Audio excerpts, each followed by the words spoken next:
Salam saudara-saudaraku, kita akan kembali merenungkan firman Tuhan. Mari kita berdoa. Bapa di sorga, dalam Yesus Kristus, terima kasih atas kebaikan-Mu yang sudah memberkati kami hingga hari ini. Kami akan merenungkan firman-Mu, kami mohon Tuhan mengurapi kami, sehingga firman-Mu ini Tuhan dapat kami mengerti dan kami melakukannya dalam hidup kami. Dalam nama Yesus kami berdoa, amin. Saudara-saudaraku yang dikasihi Tuhan kita Yesus Kristus, firman Tuhan hari ini tertulis di dalam 2 Petrus 3 ayat 17 sampai dengan 18. 2 Petrus 3 ayat 17 sampai 18. Demikian firman Tuhan. Tetapi kamu saudara-saudaraku yang kekasih, kamu telah mengetahui hal ini sebelumnya. Karena itu waspadalah supaya kamu jangan terseret ke dalam kesesatan orang-orang yang tak mengenal hukum, dan jangan kehilangan peganganmu yang teguh. Tetapi bertumbuhlah dalam kasih karunia dan dalam pengenalan akan Tuhan dan Juru Selamat kita Yesus Kristus. Baginya kemuliaan sekarang dan sampai selama-lamanya. Demikian firman Tuhan.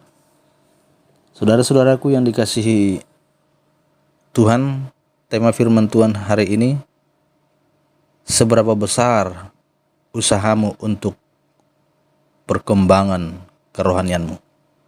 Seberapa besar usahamu untuk perkembangan kerohanianmu? Nah, saudara-saudaraku,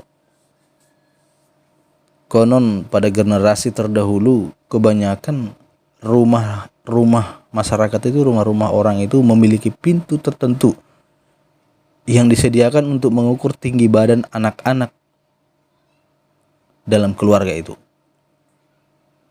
Pintu tersebut dibiarkan begitu saja tanpa dicat, agar goresan yang menandai tinggi badan seorang anak, nama masing-masing anak, serta tanggal diukur bisa kelihatan. Nah, ketika diamati, setelah bertahun-tahun, kemudian pintu tersebut akan penuh dengan goresan, penuh dengan nama dan tanggal. Dengan demikian, masing-masing anak akan tahu berapa senti pertambahan tinggi badannya dalam setahun. Mereka akan membandingkan tinggi badan mereka pada setahun atau 2 tahun lalu dengan tinggi badan yang mereka miliki sekarang. Hal itu akan memacu masing-masing anak untuk mendapatkan perkembangan yang besar di dalam pertumbuhan badan mereka. Mereka akan makan yang banyak, berolahraga, dan beristirahat yang cukup, agar ketika mereka datang ke pintu itu untuk mengukur tinggi badan, mereka akan melihat pertumbuhan yang berarti.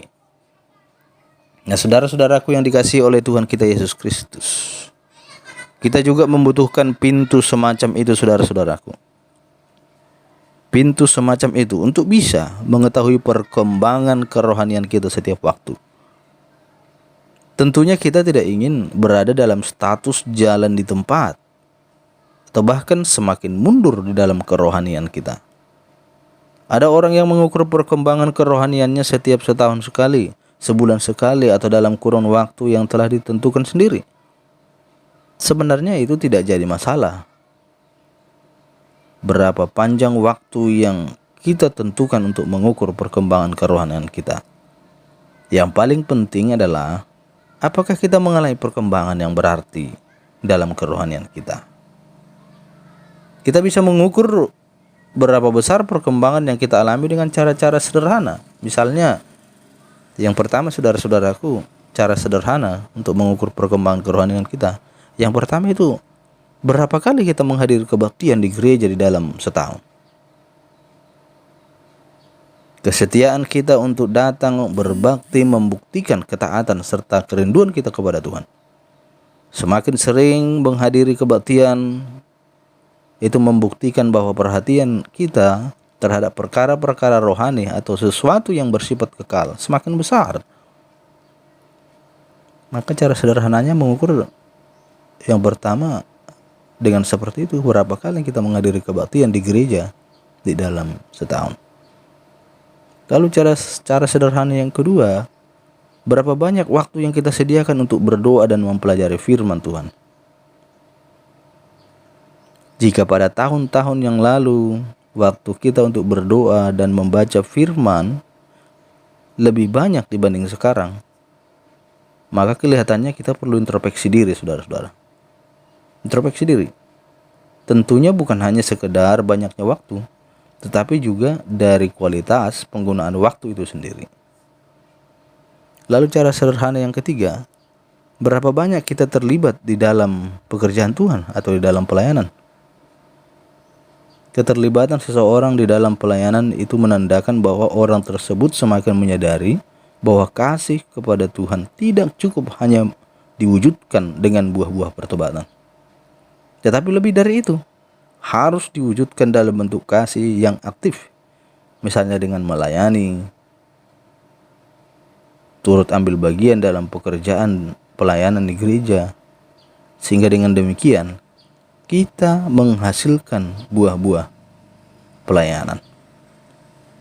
Nah, saudara-saudaraku, melalui firman Tuhan ini, berusahalah agar kerohanian kita itu semakin maju hari demi hari. Seperti yang Rasul Paulus nasihatkan dalam firman Tuhan tadi. Tetapi bertumbuhlah dalam kasih karunia dan dalam pengenalan akan Tuhan dan Juru Selamat kita Yesus Kristus. Kita diingatkan untuk kita semakin bertumbuh. Kerohanian kita semakin bertumbuh di dalam Tuhan. Seberapa besar usahamu untuk perkembangan kerohanianmu? Mari kita jauh dalam hati kita masing-masing. Semoga kita hari demi hari semakin berkembang kerohanian kita. Amin. Kita berdoa. Bapa di sorga, Bapa yang penuh kasih, terima kasih Tuhan untuk firman-Mu hari ini. Engkau sudah mengingatkan kami, supaya kami memperhatikan perkembangan kerohanian kami, supaya kami berusaha untuk perkembangan kerohanian kami. Biarlah Tuhan, kami mau melakukan firman-Mu ini, sehingga hari demi hari, kerohanian kami Tuhan semakin berkembang di dalam Tuhan. Terima kasih Tuhan. Dalam Yesus kami berdoa.